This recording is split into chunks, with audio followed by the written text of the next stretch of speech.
I'm David Korn. And I'm Jim Pinkerton. And together we're BloggingHeads.tv, which will eventually get synchronized completely on, although we make a great team even now, I think. I think so. I mean, it's just a matter of days before we push all the MSM, mainstream media, aside and take over. So all you other blogging heads, watch out. Today is a very auspicious day. I think it's about the 27th time that John McCain is officially announcing that he's running for president.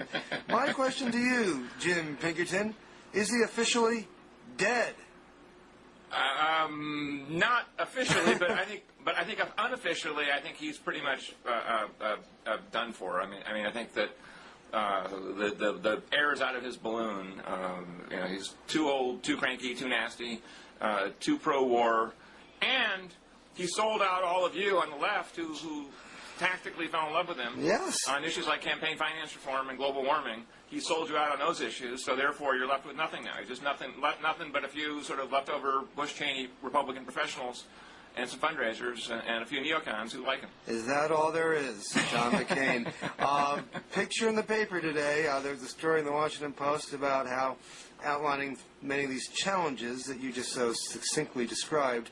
But to me, sometimes a picture is worth 1,000 words. I hate saying that as a person who writes, but there's a picture in the Washington Post today. I put it up on my blog, so we'll put a link on the side here, of McCain with that fresh face, Henry Kissinger. They're in a hallway somewhere, and they both have this sort of oy vey expression on their faces, and it's just like one more two tired old guys. It's sad, I don't know. I suppose this being politics and Rudy Giuliani being the type of person who any moment his head could literally explode. I don't mean that figuratively. I mean literally. John McCain, just by hanging in there, might actually hang in there. But his raison d'etre, the maverick that America, including people like even me, fell in love with, is long gone, and he's out there making bad jokes about bombing Iran and barely holding his own with Jon Stewart, as was the case the night before he announced on the Daily Show. And if there's any picture that will ever possibly bring Chris Hitchens back to the left, because it's now please, I'm not sure we want that, but you might get him. I mean, you might get him anyway. Yes. Because if Hitchens has any meaning at all, it's anti-Kissinger.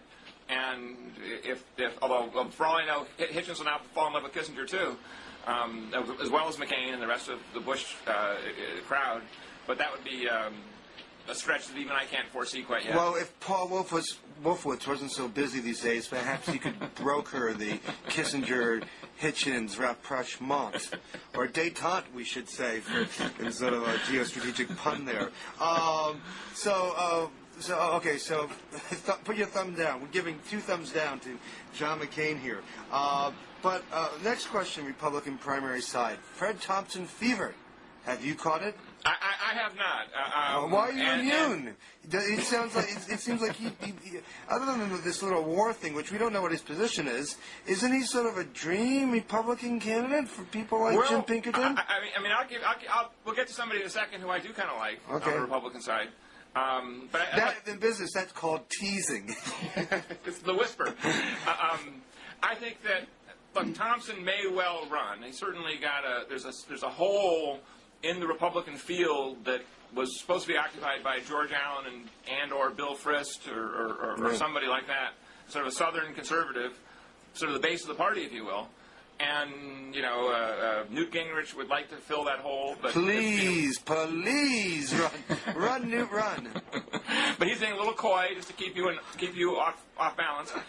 And so Thompson has a place there to run. However, what he has to explain is why, being a president, he'd be more effective at it and more diligent, frankly, and more harder working than he was as a senator. Wait a second. Are you calling him a lazy legislator?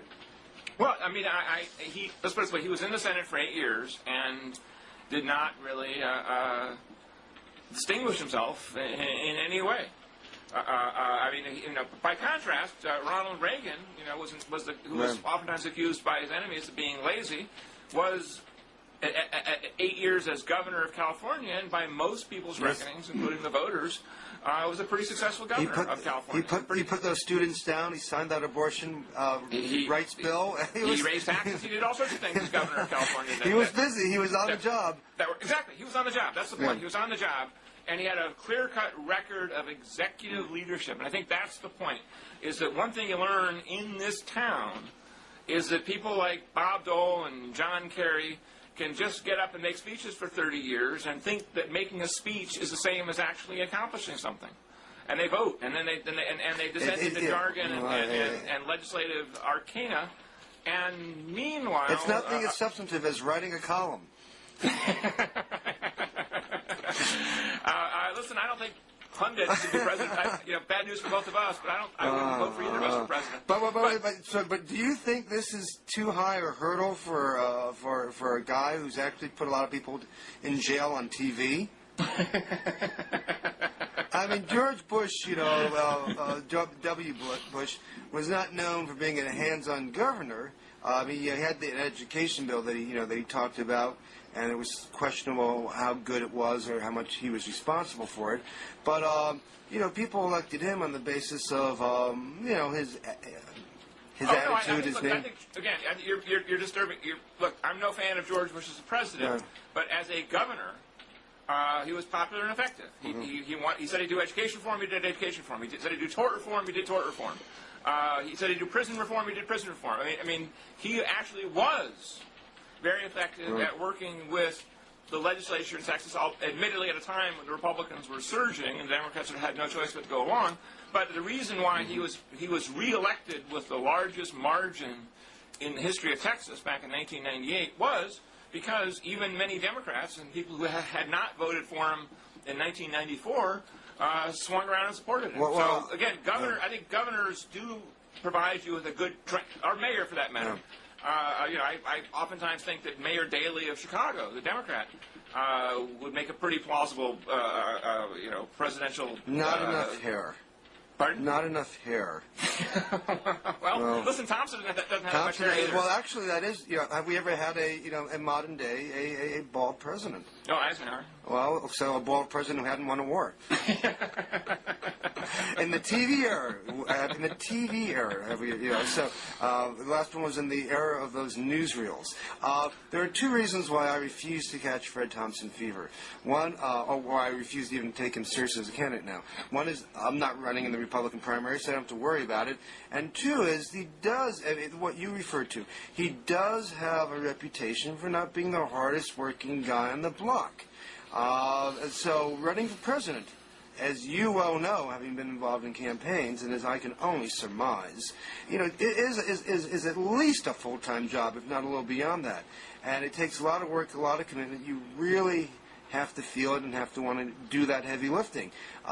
One reason I have doubts about whether McCain really wants to be president at the end of the day, because he certainly didn't do what he had to vis-a-vis fundraising in the first quarter. But sticking with Fred Thompson, I still think there's a good chance here. At the end of the day, he may just say, on one hand, I can be a Hollywood star and sleep in. On the other, I can sort of have to go to Iowa, New Hampshire, South Carolina, Nevada, and be a money grubber and a vote grubber. Yeah, another no-brainer. I'm not. A lot of my friends on the right, Republican consultants, are convinced he's going to run. They said the whole business about his self-disclosure of his cancer, which is in remission, his lymphoma, was a strong indication that he is going to run. I'm still waiting to see him at least declare once. We have John McCain declaring 14 times. Well, which then gives me the chance to talk about a Republican I am kind yes, of fond and of. so we've teed up. This was what we teased earlier. Your love at the moment is? Well, I won't say love, but I am filled with admiration for. He is a ex-governor, which I do think is a critical sine qua non for effective leadership in the White House, and that's Mike Huckabee of Arkansas. What's his name? Many people ask me that. Say Huckabee, Huckabee. That's Huckabee, not me. Yeah. He is coincidentally from the same town as Bill Clinton. So we can't, Hope, Arkansas, mother of presidents, perhaps. Huckabee took over as governor in 1996 when his predecessor was convicted of some scandal, and then was reelected twice, and he's turned Arkansas into the Garden State of the South. If you listen to him talk, I actually asked him. I said, so you might. Admittedly, he's a long shot, a very long shot for the Republican nomination. But just hypothetically, I said you might find yourself running against Hillary Clinton, who at least at one time was your fellow Arkansan. So you must have known her for quite some time. And he said, yeah, of course. And I'd look forward to the chance to run against her. And I said, well, what would you run against her on? And I was kind of half expecting, Whitewater and all these kind of scandals. He didn't mention any of those. He said, I look forward to campaigning and comparing our records as governor, or in her case, wife of the governor, there, on issues like education and children's health care. Oh, my goodness. And, and road building. I think America will be completely, its imagination will be captured by 8-month-long debate on education reform in the state of Arkansas. Well, I think that education reform in America is a pretty strong issue. I think healthcare is pretty. And look, Huckabee has a heck of a story on healthcare. He lost 110 pounds. Yes. On a massive diet. He looks great. This has given him a kind of evangelical zeal to talk about wellness and fitness. Well, and I tell you, given that America is the fattest country on the face of this planet, you have to ask yourself, do American voters want a guy who's going to make them feel bad for being overweight? Well, I don't know. That's a fair question. Obviously, Huckabee we don't. When we do polling, we sort out on age and race and partisan affiliations. We usually don't sort out in terms of couch potatoes versus non-couch potatoes. Well, maybe that's why, as Huckabee has said, look, if we try to do health insurance or national health insurance of some kind for a population that continues to get more sedentary and more obese, there's not enough money in the world to have health care for everybody if people are systematically wrecking themselves at a premature age through bad treatment. And so, so he says we don't have health care in this country, we have sick care. And it's an interesting message, and I hope that no matter what happens to him at the presidential level, that he gets a chance to be part of the debate about nutrition, well-being. Seriously. And I would also emphasize he's for a conservative, he says things like, look, if we care about life in the womb, we got to care about the life for the rest of the person after they're born, all the way through through their existence. So I find it a kind of a heartening message of sort of a Christian democratic, in the European sense of the word, approach to politics that I think actually would play pretty well for the country if he could get the nomination. Jim, I can tell you're excited. And I salute you for that, and I salute Huckabee, actually. I don't want to be overly glibby or make fun of it, for that aspect of his message. And it does have it, from a conservative perspective, have the benefit of having a degree of sort of self-accountability and responsibility wrapped into it. But from a liberal communitarian point of view, too, it talks about the wellness as a communal value in America. So I think in that sense, at least intellectually, he's rather interesting. I still, even though he's lost a lot of weight, I still have a hard time envisioning him getting off the ground. And speaking of somebody else who seems very sedentary at the moment, Alberto Gonzales. This guy cannot be moved. I was at the White House Correspondents' Dinner this past weekend, and I have to say, I was hobnobbing with a few of the Hollywood liberal glitterati who come in. Many of them are actually quite smart and know their stuff. And they kept saying to me, I was asked more than once, what do we have to do to get rid of Gonzales? And I said, why do you want to get rid of him? There are only two people in town who think he should remain as Attorney General. That's Gonzales and the President. I don't even think his wife wants him to stay. And, Republican, every day there's another Republican senator or two who, in essence, says the guy should get out of here. The way that Bush has run the Justice Department, I think paralysis is a good thing. I'm all for them being, you have not just Gonzales, but you have like his 2 or 3 immediate deputies all tied up in this, contradicting each other, worrying about, being caught up on the Hill, Fifth Amendment issues, perhaps subpoena issues. I am happy. Tell me if you think I'm wrong. It would be my guess that if he left, to much of the media, they would see this as that being the end of the story, while there still would be, other things to discover in terms of an investigative nature and what went on with the dismissals of the 8 U.S. attorneys.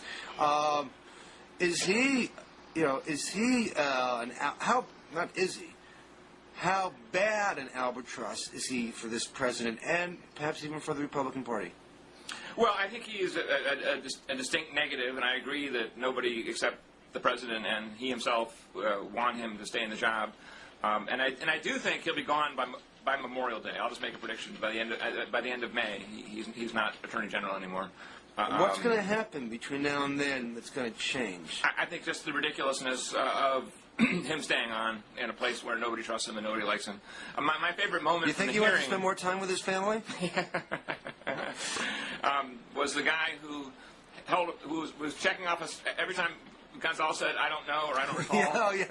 The protester. He had a little checkboard or whatever. Right, and I do think that the Bush White House would face if he did will resign. They'll have to think hard about an attorney general somebody they can get confirmed. You don't think it'll be Harriet Miers? But I do agree that from a purely partisan perspective, if Bush were to be inspired to pick somebody of unquestioned integrity, like say former Senator John Danforth of Missouri, who would be a good cleaner-upper, then I think a lot of the interest in the story would go away, which is fine. I mean, let's face it, the whole point of a legal procedure and an investigative procedure is not to simply stretch out forever. It's to, lance the boil. And what we really need is a Justice Department that has the confidence of the American people again. And I think that's more important than watching John Conyers stretch his investigation out through Election Day 08. Well, my guess is that the American public is tuned off to Bush and any department that reports to him at this point in time. And it would be better for the Republic to have someone running the Justice Department who was slightly bit more competent, or maybe even sentient than Alberto Gonzales. I'm not making predictions on this one. The president has dug his heels in. We'll see, but there's still the investigation continues, and we had news this week that this very obscure outfit called the Office of Special Counsel, which is part of the Office of Personnel Management, which basically runs the personnel side of the executive branch, is now thinking of investigating the OSC is thinking of investigating and preparing to investigate several of these scandals: the firing of David Iglesias, the U.S. Attorney in New Mexico, the use by White House officials of political email accounts for apparently for White House business. Karl Rove and others did this. They used the Bush campaign and the Republican National Committee addresses when there are laws that govern how you're supposed to keep records when you're working for the White House, and also this issue that Henry Waxman raised about White House officials giving talking points and briefings to various agency heads, at least the General Service Administration, maybe others, about what they could do to help elect Republicans in the last election. And so there are these 3 scandals or controversies being investigated by the OSC. All of them involve Karl Rove to an extent, one way or the other. And then it turns out, though, that the guy who runs the OSC, Scott Bloch, piece I wrote about this week, is himself being investigated by the OPM for not doing his job. And so you have a guy investigating the White House while he himself is being investigated. It's kind of a dizzying situation, teed up just right for Saturday Night Live or Jon Stewart, Bill Maher. Maybe even Rich Little could get some material out of this.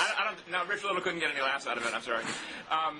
Look, I think I'd never heard of Scott Bloch until a day or two ago. So I know nothing about him. Yeah. But I will just make this prediction, and that is that given the extreme sensitivity of his own situation, that when the career lawyers come to him and say, we want this subpoena and that subpoena and this investigation and that investigation, and Scott Bloch, knowing full well that if he says no to anything the career staff wants, that he'll be reading about himself on the front page of the Washington Post the next day, he's going to say yes to everything.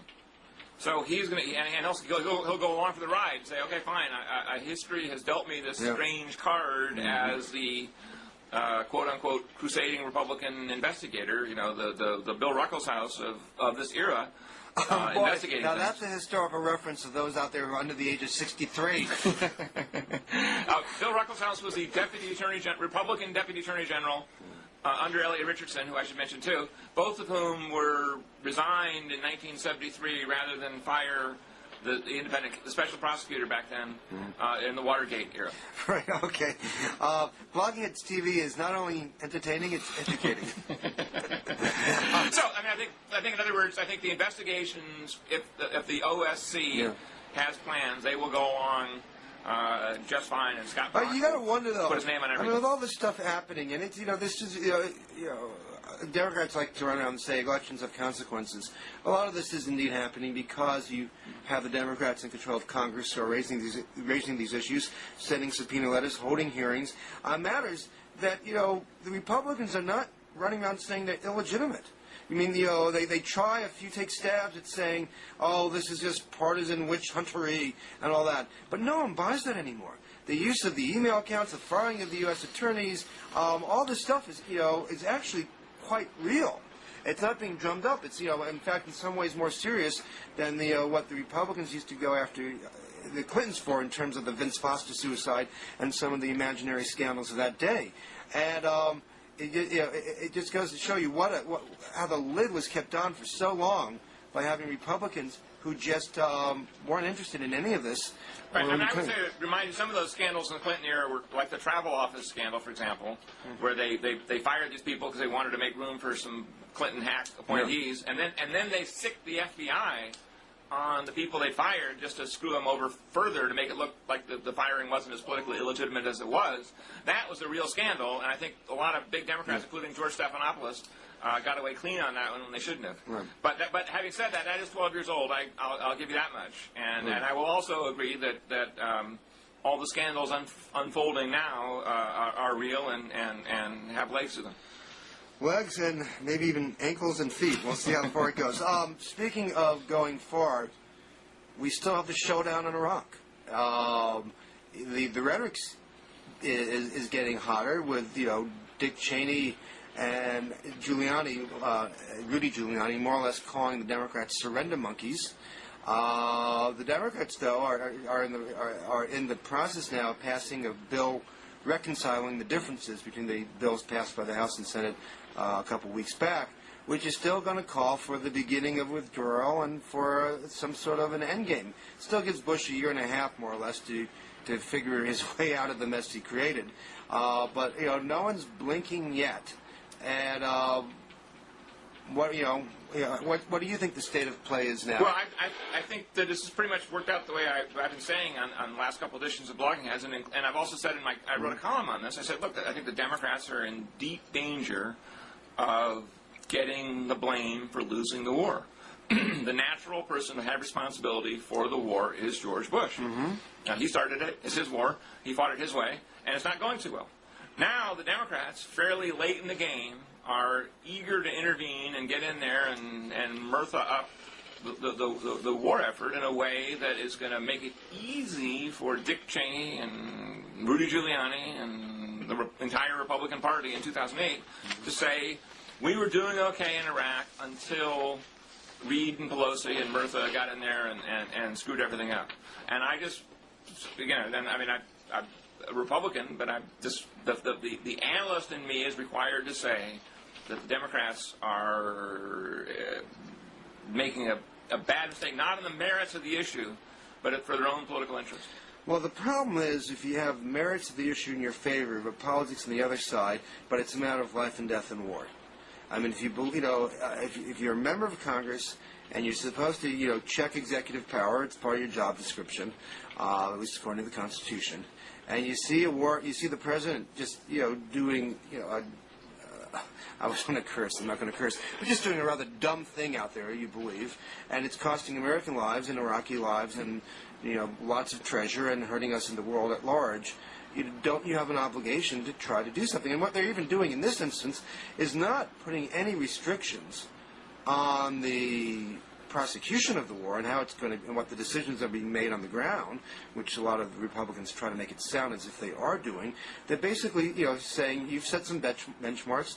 We want you to stick to these benchmarks. If not, you then at least only have to certify why you're proceeding without what the benchmarks being met. And over the course of time, eventually, your war comes to an end. So at least for the time being, go out there, surge away, and do whatever you think is best. Let the commanders make the decisions, but, this is not an open-ended run. And which certainly would seem to be somewhat in sync with what we can guess public attitudes are.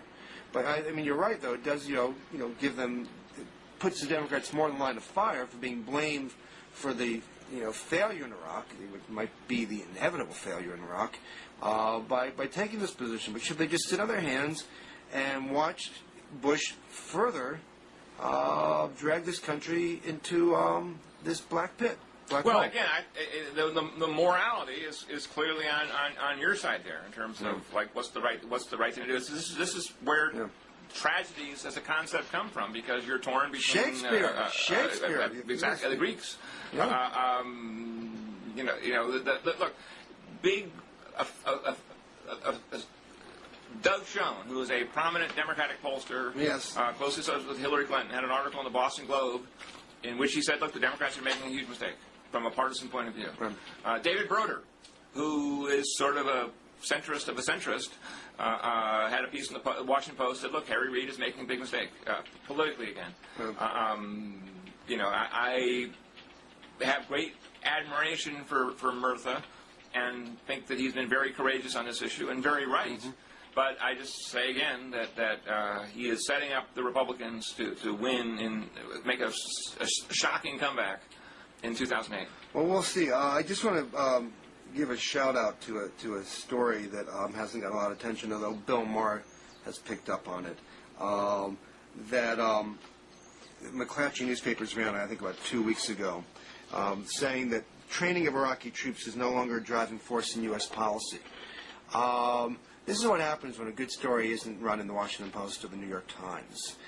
You remember one of the whole raison d'etres of Bush's surge speech, or one of the key aspects of it, was we're going to put more troops in and beef up training so, they can stand up while we sit down and have a drink.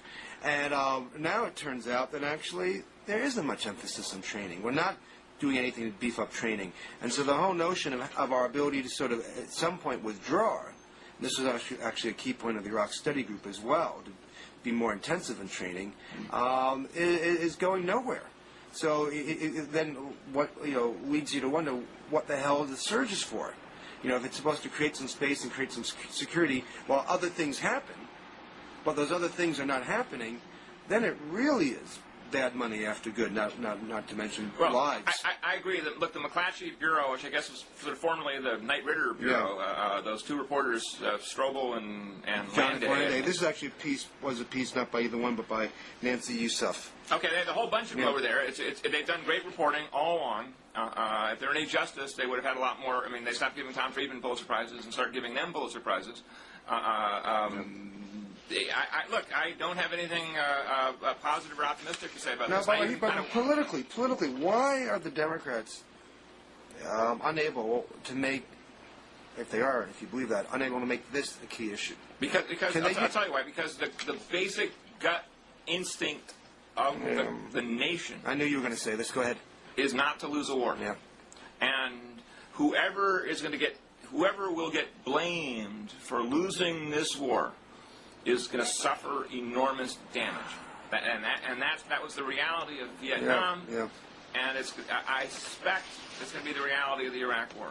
As I've said this before on this show, as Howard Dean said, we were right about Vietnam, and the voters never forgave us for it. I'm not disagreeing with you politically, but it's a dilemma with the sharpest of horns. I agree. moving right along here and on our briskly paced edition of Blogging Hits TV, I was going through the list of the Time 100. Actually, it's not Time 100, it's Time 200. They put out 200 people who might end up becoming the 100 folks on Time's most influential people of the year list. And you're not on it. Neither, I think, is... actually, I didn't get to the very bottom of the list, but neither is Bob Wright. And I think for starting Blogging Heads, damn it, he deserves a place. Certainly above people on the list such as Sanjaya.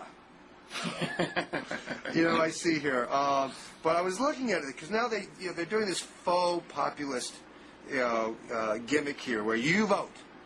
You can remember the last Time Man of the Year was you, right? And me, and you, and me, and you, and you too. Well, now they get to vote. So what happens? Who's number one today? Stephen Colbert. He has like almost 200,000 votes. While the president of China has 68. Well, I mean, look, Time magazine has there's some good, talented people over there, like Joe Klein and Michael Duffy and a few others. But the magazine as a whole has just plummeted into irrelevance. It's more akin to People magazine half the time, and that cover story on You was just a pathetic attempt to sell some magazines through pandering to its audience.